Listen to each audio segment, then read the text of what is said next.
Welcome to the Halfling and the Spaceman's Creator's Journey.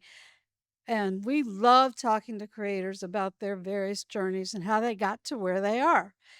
And this is exciting because we are actually recording live at AtomaCon in Live from AtomaCon, this is the Halfling and the Spaceman. Thanks for that, Spaceman. You just totally messed me up. Okay. It's okay. Um anyway, as Spaceman said, live in North Charleston at AtomaCon. And we are excited to have with us Michelle Iannantuono. And Michelle is just done a lot. She's produced 7 short films. She's got 4 features. She's written some books on, several music videos. I did not remember that piece. Uh, and she founded her own company. How old are you? I'm sorry, I gotta Oh ask. yeah. How old are you? I'm 34. Okay. Wow, You look look like younger. God. You look younger. That's why I was like, you've done all this and you're what, 20? 20? I mean, granted, like when I think back on, I've been doing this for 10 years, really. So like Okay. I Wow. started, I made my first short film when I was 24, and like to me that does sound like infancy. Like now I look back and I'm like, wait, I was 24, I was a child. What was I doing? Explains a lot of the failures along the way, my youth at the time. That's okay. Everybody around us is babies. They're all babies. I mean, we're both over 60 now. So everybody's a baby now. Yeah, I'm going to say hello to Moses when I run into him again. Anyway, to continue with the introduction with Michelle, she founded her own company, which has an interesting name, Octopunk Media. And you're gonna have to tell us about that. And she leans toward the genres of horror, science fiction, and fantasy. And we appreciate you taking the time to join us today. Well, thank you for having me. Oh my gosh, my mom is in the audience now. Let's give it up for Mom. Hi, Mom. My mom, who certainly has important things to be doing at the convention that she's running. Okay, oh, hiding. Okay, that explains it. Uh, All right, Halfling, go ahead and get us all right, yeah, we're gonna go ahead and get on track here. So the first question is, before we really get started, is AtomaCon is kind of close to you, or you're close to AtomaCon, and that's because of your mom who's in the audience. And your mom actually founded AtomaCon, and you have been a big help with her over the years. So just thought we'd give a shout out to AtomaCon and to her mom Janet, and to your work in helping make the con what it is over the years. So, given that, now you you have been helping her since its inception. Is that right? Yeah, so in 2013, I actually am on the incorporating documents of the convention. I would say we probably co-founded it. However, I haven't been active in the running of it probably since 2019. Okay. I kind of helped run programming for like the first 4 years, and Uh-huh. then I switched to running and founding the film festival. Mhm. And I did that for 2 years, but then Octopunk kind of took off to the point where like that was my whole life and I was very Yeah. busy. In 2021, I believe that was the first year I handed the film festival to C. Michael Whaley, who's been the director of the film fest ever since. And so now, like for the last like 5 years, I come with Octopunk and I help out when I can, but I'm retired from con running. Your mom's I mouthing something over there. yeah. It's like, do I get roped into stuff? Sure. Do I get asked things? Sure. I never hesitate to give you my opinion. But yeah, I think since 2019 I kind of had to make the transition out of it in an official capacity because life life got a little busy. All right, Michelle, we're not singling you out for this, but this is something we ask everybody. Okay. Tell us a little bit about yourself growing up and what kind of kids you were. Were you a nerdy kid? Yeah, so I really grew up in the con scene, and that was because of my mom. My first Dragon Con was 99, Wow. back when it was only in the Hyatt. And I spent most of that in the basement of the Hyatt in the Dunwoody room, if anybody's familiar with Dragon Con. That was where Matters of the Force was, which was the Star Wars programming, which is where my mother worked. Uh-huh. My mother has a giant Star Wars collection. It takes up an entire room of her house, and I grew up in that environment. And so, yeah, I think in terms of like what kind of kid I was like always in like Padme Amidala costumes. I remember one year as a child, I went as Wonder Woman. I remember one year I went as a Men in Black agent. Oh, Um, fun. yeah, so I was always like around the kind of like nerdy sci-fi kind of stuff. Yeah. And then when I was a teenager, I kind of started to find my own fandoms. And the big one for me was Heroes, the NBC show from 20 years ago now. Oh my gosh. Yeah. And I wrote fan fiction. I did like I got onto like Live Journal, and so that was kind of like me finding my own like fandom spaces and third spaces for like nerdy creative stuff. But I was Yeah. always a creative kid too. Like I started writing when I was 6. And that was original stuff. And I mean, granted, original as much as a kid who was basically self-inserting themselves into Star Wars Phantom Menace could be and Power Rangers, which was kind of my early work. But yeah, I was always writing as a kid, and I was never into like sports or anything like that. That was never my modus. And then I think I got a computer in my room when I was like 7 or 8. Okay. And so I was like writing on my computer, and I've always kind of had that like technical literacy growing up because I like had a computer for so long. Mhm. And I remember like coding HTML on a Zanga and stuff. So like I've always been really intuitive into like figuring out my way through technology, which I think was useful down the line with some of the stuff I ended up Yeah. doing. So yeah, I think Oh, it's always been kind of part of my life. yeah, absolutely. So your technical um intuition, I guess we'll call it, really manifested early on for you. And that's just kind of carried you through into the career that you have now. That's pretty cool. It's pretty cool. Um, so just a just a separate question, kind of related. What did you want to be when you grew up? I mean, I wanted to be a writer and filmmaker. Yeah, that was always the plan, really. I think for a while there, I wanted to also like I couldn't conceptualize the idea of like when you're a kid, you self-insert your Mary Sue kind of characters and you picture yourself in the story. Mhm. And so when I was like, I want to make a movie out of this story I'm writing, I'm going to be the lead in it. So like I did a couple years of like acting lessons and theater camp and like, stage performance and that sort of thing. I also did dance for like 7 years, but that was kind of like so early that was kind of like, I think my mom was kind of like, hey, go do a hobby. And then when I was sort of old enough to be like, I don't like this, she made me stop, or she let me stop. I think when you're 3, they don't know who you are, so they just sort of put you in things, and I ended up choosing writing and filmmaking kind of on my own, and like kind of once I had formed an identity and sort of, okay, she will have hobbies, she will have artistic outlets of her own, we don't need to force them upon her, we don't need to make her go to fencing, we don't need to make her go to dance. Like these are the things that I was kind of doing for my parents. Um so yeah, I did acting for a while, but then like by the time I got into middle school, I think I realized that like this isn't really where I want to be. Like the vanity of it is great, but actually I don't have any talent for this. I'm a writer, and I want to make movies, and I want to be on the behind the scenes and the storytelling side and the creative side.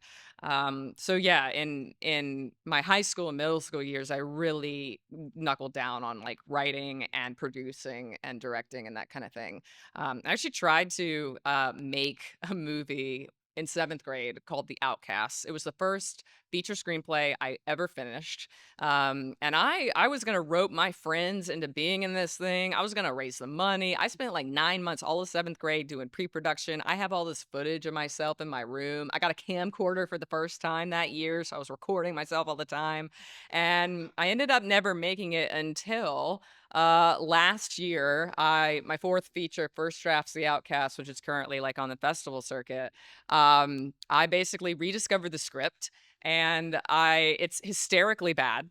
It's like The Room bad. It is that energy. If you like The Room, it's like a teenage melodrama version of that. Yeah. And so I got some friends together and we did like kind of like an acted out table read thing. And we filmed it. And we also filmed it in front of my friend Michael Smallwood, who's a school teacher.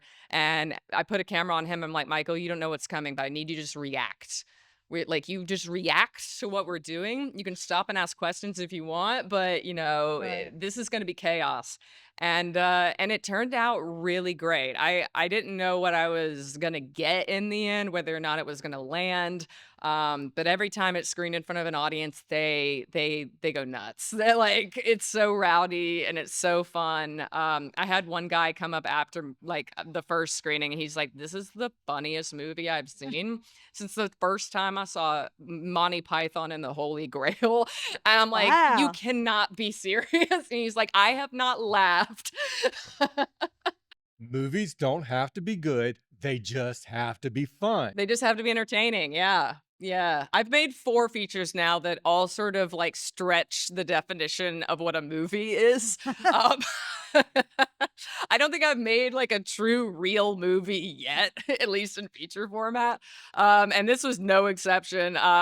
When it finally comes out to the public in terms of like VOD and streaming and stuff, I have no idea what that letterbox page is going to look like. I'm probably going to get a lot of "this isn't cinema" a few times when I was stuff. We've watched so many films in our cinema. Yeah. All right. Halfling, you're up. Okay. Okay. Well, I thought you were. No, no, no, no, no. I was just Say something mentioning So- we love bad movies. Yeah. Oh yeah, we do. We make a hobby of watching bad movies. We like the movies that are so bad they're good. Yeah. And Roger that's the Corman thing. is the master. Yes. But I wanna just do like a 180 here Okay. for a second. You actually started off in a career as a industrial chemist. Where did that come from, and when did you decide, okay, I'm done with this. This is what I'm doing now. When you graduate in a recession, you decide to major in something rather practical. I graduated high school in 2009. And I was a very pragmatic kid.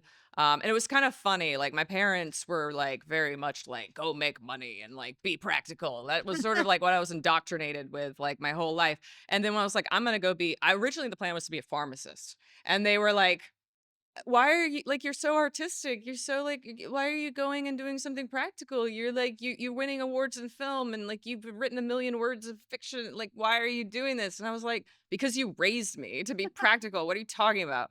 So anyway, I also was in a position where I didn't want to take out a loan for college, and I was graduating from high school a year early. And so, in order to get a scholarship that would cover everything, I had to commute. I would have to live at home and go to College of Charleston. I would have to make at least a 1300 or 1200 on the SAT to qualify for the scholarship that I wanted. So I like studied for that and ended up like passing that. And then I also, if I majored in a science, they were going to give me $2,500 more a year in scholarship money. Oh. So I was like, okay, I'll do that, and then I'll graduate with no loans, and it'll be like I'll make a lot of money being a pharmacist, whatever. Well, I get 2 years into, not even 3 semesters into my chemistry degree, and I had never taken chemistry before. And like, I had been a really good student. I graduated 4th in my graduating class of 200. I took AP Bio and made an A, and a 5 on my AP exam. Like, I was good at school. So it was kind of like, this is going to be a breeze. I'm not going to have any trouble with like science. I was not good at chemistry. I really wasn't. I think I had like a 3.2 like major GPA by the time I was in my 3rd semester, and that is not good enough to be a pharmacist. And it became really apparent that I was going to graduate with my chemistry degree just fine, but like med school and pharmacy school and all that was probably not going to happen. So I kind of shifted gears. I was like, all right, for a moment, I entertained other majors. I was like, maybe I should like switch to computer science. Like, maybe I switched to physics. I got kind of into some NASA mission design, like subculture stuff at College of Charleston, which is a whole other side quest. And like I was an intern at NASA for a while, through that. So I was like, maybe I'll go into the aerospace industry. But ultimately, I graduated with my BS in chemistry, and I was like, I'm just gonna try to get a job. I'm just gonna try to get a job in Charleston and see what I can do. And my first job as a chemist, where they required a bachelor's in chemistry here in Charleston in 2013, paid $12 an hour. I talked them up to 13. I asked for 18. They offered me 13. I'm like, okay. So I did that for 6 weeks, and I was still job hunting. I was like, this is embarrassing to be offered that low of pay, even in that year, for a bachelor's degree in chemistry. Mm-hmm. It was like a $33,000 a year job. Yeah. And I ended up getting interviewed at a chemical company in Bushy Park. And the boss, Dr. Howard Joyner, like really clicked with me off the gate. And he asked how much I was getting paid at this place. And I told him, and his response was to shake his head and say, "We don't believe in that." Uh, and so he hired me, and it like doubled my pay basically. And I quit that crappy job that I'd only had for 6 weeks. And then I stuck with this much more reasonable chemistry job. Yeah. And I was pretty happy in that role. I mean, to be making like $50,000 a year as a 21-year-old, and have benefits and not have any student debt, like I was really, really like set. Living the dream. Living the dream. Yeah. And I thought like I'm in a pretty good position. I was able to like buy a house at 23 and all this sort of stuff with my partner. And yeah, I was doing pretty well. But in a couple years into that, again, it became apparent that I wasn't very good at chemistry. And I wasn't doing great in that role. And Howard like tried to support me. He was a good boss ultimately, but even by the 4th year, I think he was kind of like, "Yeah, you're not really like doing well here. In 6 months, if you're not doing better, you might not need to find something else."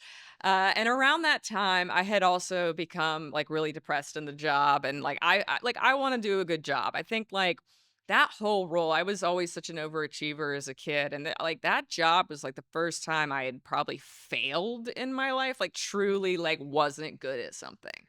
And I had to do a lot of mental gymnastics and healing, I think, through the process of my early 20s in that job, because I was like, I need to reckon with the fact that I'm not just good at everything. There are things that I can fail at and not be just naturally talented at. And there's some things that no matter how much you try, you'll never really get good at. And I was writing a book again. I was doing NaNoWriMo. I was getting back into my creative stuff. And I was like, this was always what I wanted to do. This chemistry stuff was kind of always the B plan. This was like the safety net. Right. Let's get back into the art stuff that I'm really like, that I've always been like predetermined to kind of like be into. And so, yeah, I started to build those muscles again. And by 2016, 2017, I was like, I think I want to be a videographer and be self-employed. I don't think I'm meant for this like 9 to 5 kind of thing. And so ultimately, I left that chemistry job in 2017. I had made a short film in that time, and that kind of like opened the door for me into the film community in Charleston and like got me into that. I met Michael Whaley around that time, and a bunch of other people in the area. And then I started making films more frequently, and just kind of building up my filmography and my skills and my network and my community and my gear and all that. And yeah, that was kind of how the transition went. It was mostly something that I was kind of like never really supposed to do, but I'm glad I did, because it did it gave me the safety net, to financially to be able to go out and try to be an artist independently on my own. But I think it also, I'm really glad that nobody saw me as an artist when I was like 21 or 22. I'm really glad that my brain had had time to fully develop before I became like a public figure. Like, I think I would have really embarrassed myself artistically and personally and professionally if I was out there at 22 being like, oh, yeah, like watch my movies. Like, I think I kind of needed to have that experience in life of like going out, doing something, being bad at it, kind of like reckoning with that, and then just becoming an adult, before I went out and tried to actually get anybody to listen to things that I wanted to say. Well, Michelle, I certainly understand where you're coming from about pursuing a technical career and then trying to find the things you love. I mean, Mm. I've always wanted to be an ancient astronaut theorist, and I don't see what's stopping you. There is zero qualification required to, to do I can't seem to get the aliens to talk to me. But talking about aliens, that segues to our next question. You have a company called Octopunk Media. Now, Octopunk, is that like cyberpunk or steampunk? Is that, because, I want to hear about the whole cephalopod punk movement. that. So tell us a little bit about that. So I remember the word octopunk just like came to me at some point, and I didn't know what I wanted it to be. I was like, oh, that'd be cool, like a cool band name or something. And I don't know, the word just kind of stuck. And then in 2018, with my first feature live stream, I'd made a couple shorts before that, but I did it under my videography label Ether Motion. And I now have retroactively considered those Octopunk movies, because really anything of my adult life making movies, that to me is Octopunk. This to me is Octopunk's 10-year anniversary. Oh, Congratulations. Yeah. congratulations. Woo. But yeah, I remember the origin of it in terms of like why I named the company that. I was like, I like octopus, but really it's a mini-legged beast. And the reason I called it Octopunk Media and not Octopunk Films or Studios, I was writing books at the time. I liked board games at the time. I was really into video games by this point in my life. I knew that story and narrative was not something that I needed to confine to film. Mm-hmm. And that one day Yeah. I was probably going to branch out beyond film into other things. And that is Mhm. true. That has now happened. And so, yeah, it was a subversive creature that is counterculture, that exists in multiple, legs of media and art. Yeah. It felt fitting. Tendrils everywhere. Yeah. You were saying the word subversive, and that was something that came to my mind when I first saw the name of the company. Was it probably was that's kind of something I envisioned when I actually saw the name. So I think that was very appropriate. I think that was very appropriate. But always doing the 180. Let's go back to your technical Yeah. your technical skills. When you were, like in high school and beyond in your later academics, did you like have computer science classes? What did you do to learn all the technical stuff? Because you said, early on that you sort of intuited, a Mhm. lot of it, but what kind of coursework, or did you have any coursework in it, or did you just get it? I mean, I think I had like formal training as much as anybody. I had like a web design class in high school. I think I might have had a typing class. I will say in general, my generation, the millennials, and at least in my particular school district, and I get the impression that this is not the case for the current generations. We had a ton of computer literacy that was like foisted upon us. We Mhm. were taught Boolean operators and how to Google things. We were taught how not to trust information on the internet. We were taught how to analyze Wikipedia for like whether or not like how to find secondary sources from Wikipedia. We were taught MLA format, like, and how to do citations and how to avoid plagiarizing, people's work. Like all of this stuff was like a really big part. Like, I think library science was just like something that was just a lot in middle school. Um, And so that was definitely like a formal like thing that me and a lot of people my age like are sort of all in this space where like for some reason not to be like a "Brr, new young people grumpy boomer type or whatever, but like Gen Z don't know how to Google things. like like young people like don't know how to Google anymore, and we're like, are they not teaching this? And I think that they aren't. I think like they just sort of assume like, well, we don't need to teach typing anymore, everybody just knows that now. We don't need to teach Google anymore, everybody just knows that now. But like it actually was valuable to get a formal education in the things that are not intuitive.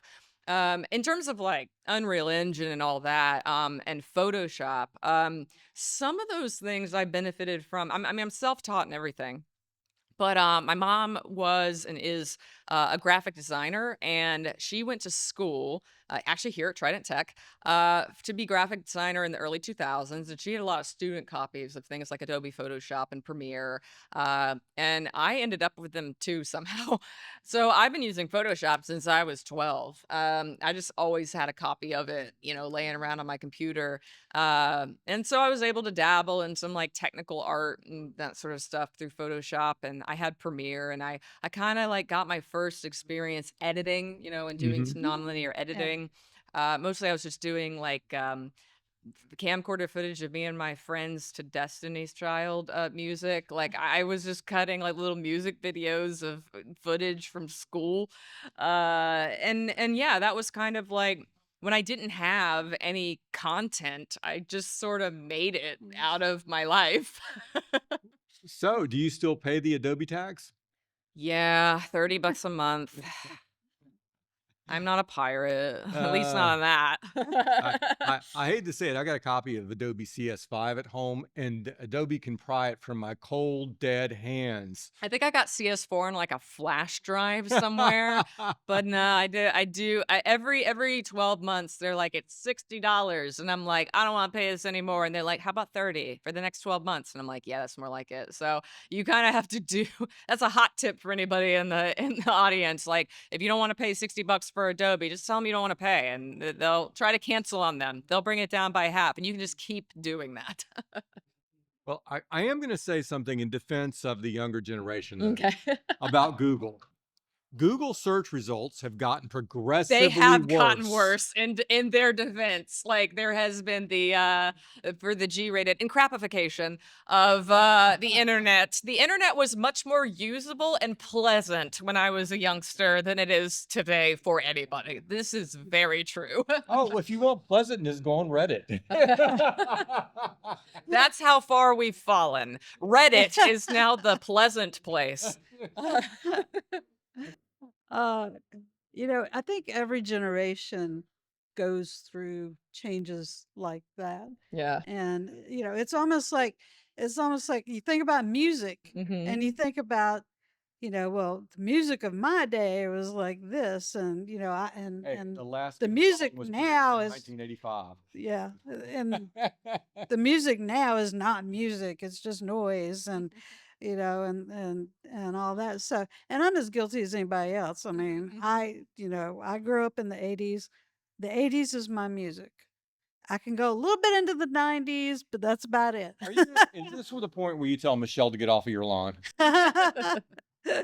Nah, she's too nice. She's too Oh, okay. nice. So I'll Michelle. let her stay. I'm cross-generational, I Well, that's the thing. I mean, I know music from back in the 40s, so you know, I'm not. I had a lot of all mom would listen to was oldies for the first 20 years of my life, and that was the radio. So I didn't have a lot of like modern music, and we didn't have Spotify and stuff back then. Yeah. Like most of my modern music sensibilities was like picking it up from my friends and like pirating music off Live Journal in the early 2000s Mm. and you know building an MP3 library, which I think I still have to this Oh day. yeah. Well, okay. You do a lot of things with your company, within your company. Um, you wear a lot of different hats. Of those things, what aspect of it is the most challenging for you? Oh my gosh, I think it's gotta be doing everything myself.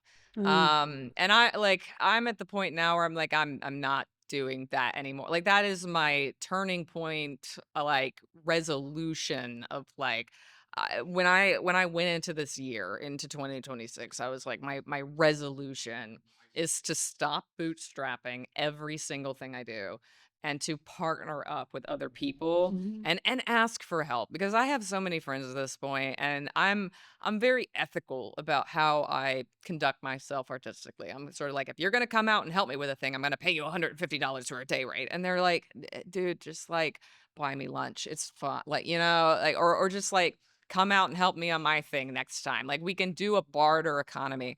And as me and my friends continue to become more broke, it has just become we've just sort of all thrown up our hands and we're just sort of like, yeah, we're just all homies at this point. Like they're like we're back in when things were better, we could sort of be like, yeah, everything is, you know, we're paying our friends for their labor and their time and their expertise. And now we're just all sort of like, we're all just trying to make as much art as we can in whatever way we can. And we're just gonna try to like be there for each other. And that's a more important, I guess, you know, dynamic than you know, trying to pay each other's bills and passing the same $20 back and forth. And yeah, I think, you know, letting that in and accepting that new reality. And Live Screamers was a very, very, very hard movie to make. I was in front of Unreal Engine for 18 hours a day Mm. uninterrupted, for months. I mean, there was like 2.5 months of doing that solidly, and that's not even counting all of the months I had done that less aggressively up till that point. Yeah. And I really burned myself out bad. And I think that was kind of the last push in the tank that I had to work like that ever again. And I've been on the same movie called Lotso, the short film that I've been working on, and it's all animated in Unreal and I haven't had a lot of help with that. We didn't quite have enough budget really to fully like have help with that. We kind of blew it all in production, and then post is like, I'll figure it out. And I was like, I'll just figure it out. I'll just do it. And that was not a good idea on my part. And luckily, like I've had a friend who kind of stepped up about 6 months ago and was like, I don't know anything about this, but if you can teach me, I'll help you. Mm-hmm. And I was like, "Okay." And, for 20 hours a week for, the last 6 months, we've been on Zoom, and I've been teaching him Unreal and Maya and all these other programs, and he's been helping me, and that has been so nice. It's been really nice to not be alone, and it's helped me too. It's helped keep me accountable Mhm. because it's like, "Oh, I can't just, like, I have to be up and on Zoom at 9 a.m., and I'm gonna be doing this until 6 and I got to be there to teach him and to guide him and like to work and it like put my butt in the chair and do it. I am now accountable to somebody else and he is accountable to me, Yeah. and that has made me more productive. It has made me more determined, and it's really great. I've heard that when it comes to co-founders or when it comes to partnerships, 2 plus 2 isn't 4, 2 plus 2 equals 10. That you are not just adding your powers together, you are more productive individually than you would have been apart. And I found that very much to be true. And I don't want to go back to just doing everything by myself because that has definitely been the thing that has burnt me out the most and has been the hardest of the last 10 years. Oh, okay. Okay. Michelle, one of the things we ask everybody is because we want people creating. It's one of our goals. We understand that there's a lot of joy in the act of creation, and we want people to embrace their inner nerd. So we ask about people's creative process. As a filmmaker, especially as someone who's somewhat of an auteur, can you walk us through your process? I mean, it would have to be about a specific movie, I think, because I think they're all different.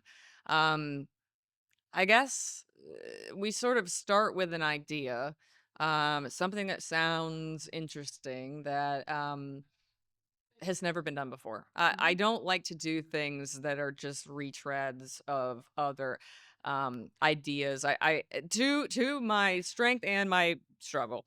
I try to do things that are really unusual. And The good news is that those things are memorable and they are uniquely mine, and I can say that I like innovate, and I'm really proud of that. It also makes things hard to market. It sometimes makes stuff hard to find its audience. And it also makes things hard to explain to people what they are before they actually experience them.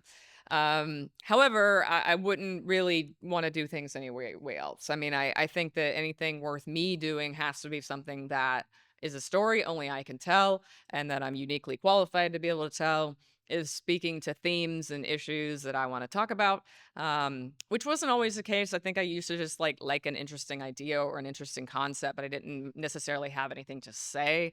Um, these days, I'm much more into character and I'm much more into theme. And I really like my characters to feel like they're in a fully fleshed out world and that they are interesting people. I love world building. I kind of always have. And being able to achieve that with movies took a while. Like, not my early work doesn't show that. I think I didn't really nail that till a short film that I did called Seven Deadly Sins, which was a pitch for a feature. And we do want to play in that world more again. But it was like we were really proud of that world. My spouse and I co-wrote that one together, and just being able to make a short film where you feel like the world exists outside the sides of the film is really difficult, and it actually takes a lot of intention to be able to do that effectively. And it was very much missing from my early work. And when I see journeyman work at festivals like People's First Shorts and stuff, I can often recognize that phenomenon in some other people's stuff. And it's hard to articulate. Like, that's one of those things that's like hard to put your finger on until you have enough experience to recognize it in yourself and in others. Um, and so, yeah, in terms of creative process, I think that that's like something that is on my mind of like, how do I make this world feel real beyond where the camera is facing? That the other characters, background actors and stuff are in the scene. Other people are in this world beyond just these main characters. And yeah, like I said, theme and character, these are important things to sort of like in the early creative process, making sure that I have those. I also think like a producer, I can't help it, because I produce everything that I make. I don't really write for spec. I don't really develop for spec. I don't develop for other people really. So when I'm writing a script, I'm only really writing something I know I can make. I don't write giant fight scenes and big effects and something that's in space or whatever. I try to have a plan going into it of like, how am I going to get the money? How am I going to get from this script to like actually making the thing? That is un like you can't separate that from my creative process as well. I wish I could just be like, oh yeah, I'll just like have fun and write anything and it'll be somebody else's problem. I just don't think that way. I know people who think that way. I know people who create that way, and good on them. I'm glad that they have those resources. I have never had that ability or opportunity. I don't have a Michelle. I don't have somebody who can just come in and make it their problem. It's like, no, raising the money is going to be my problem. Finding the locations is going to be my problem. So I'm going to try to make things as easy as possible on myself. So you can't really compartmentalize No, the no. process. It's all It's just it just all, flows. yeah, It yeah. just flows. So, okay. Mm. Actually, it sounds like Michelle is fully self-actualized. I'm trying not to be. I'm trying to ask for help. This is Well, my deepest character flaw. all right. Well, now we're on to the most important part of every show where we can find out more Okay. about our creators. So where can people find you, Michelle? Okay, so Octopunks with an X.tv. This is our headquarters for Octopunk these days. We have a $5 a month membership program where you can see all of our new stuff. We do new stuff every month. All of our backlist films, streams, VODs. I have years of behind the scenes content that I did for Patreon, as well as there's like a forum. There's other special benefits, especially if you're a VIP.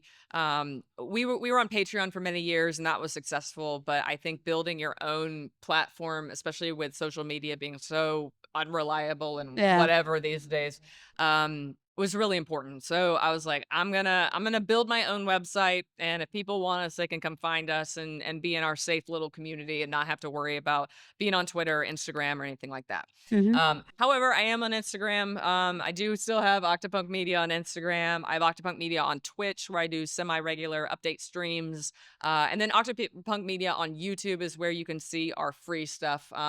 It is with ads for the most part, but like Detroit Evolution, Seven Deadly Sins, Live Scream, most of our movies are up there for free to see as well. Awesome. Awesome. Well, we will make sure to put that in our show notes when we get this done. And I want to encourage everybody to check out Michelle's company and all the things that they do. And Michelle, we want to thank you so much for taking the time to chat with us today. It has been an absolute blast. We've had a great time talking to you and getting to know about Octopunk Media. Well, thank you guys for having me. And this is the Spaceman thanking everyone for joining us today. All our listeners, viewers, folks live at AtomaCon, and all the ships at sea. And as always, this is the Spaceman for the Halfling and the Spaceman podcast. Over and out.